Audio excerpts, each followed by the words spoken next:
Would you buy a 17-year-old van, sight unseen, on eBay without taking it to a mechanic? Let's figure out how many things are wrong with that. Absolutely not. That's insane. You don't do that. You don't buy a van on eBay without taking it to a mechanic. Would you ever buy a van on eBay? How about that? The only thing that you buy on eBay are DVDs and books, not vans. Do you guys all buy that? Would you ever buy a car on eBay? Anybody? Hell no. Maybe. Ever. Maybe. But if it reeked of urine, I wouldn't buy it in the first place.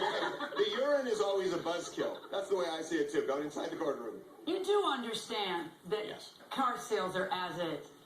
Are you thinking that I don't understand that? That a used car sale is going to be an as-is sale?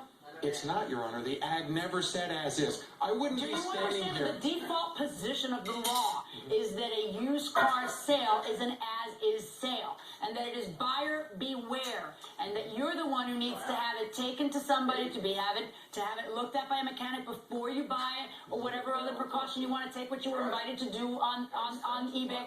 You do understand? I mean, I can understand if somebody who doesn't have any training in the law says, oh, it's my first car, I don't know. But you know that. You're experienced at this. You lost the gamble, and you're here wasting my time? Well, you sort of are, because if you're an attorney, you have to know that used car sales are as is. I mean, I'm a little bit offended. That it's bad enough that regular people try to take me for a ride, you know, and they underestimate my intelligence. But it really sort of hurts my feelings that a lawyer does that.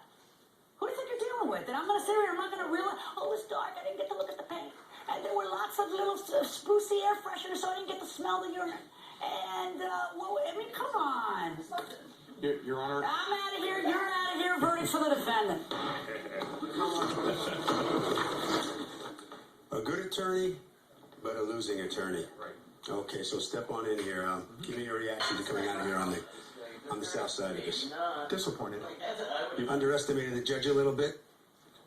No, I don't think I underestimated her. I mean, she called it the way she saw it. Mm-hmm. All right. Your mistake was not getting it looked over by a mechanic? I could have been more cautious about it, but I think the law deserves to give me the protection of being able to rely upon the representations of the defendant here that the brakes were good, etc. Okay. All right. Right down around the corner there. Documents are waiting for you on the way. All right, so come on in here, sir. Step on in. Why didn't you tell him the thing stinks like urine? Because it doesn't. That's why. What's he talking about? I have no clue what he does with his vehicles in Maryland, but in Jersey we don't use our vehicles as bathrooms for pets. Yeah. So. Well, how'd that smell get in there? He put it in there? I have no clue what he did within the couple weeks' time that I heard. Think he's making that up? Maybe. Mm-hmm. Yeah. All right. Let's get to Harvey. Okay, if you really insist on buying something like this on eBay, you should put a remedy in the contract and a condition, too. At the very least, you need to say that the purchase is subject to inspection. And that will do it for this case. Litigants, for the next case on the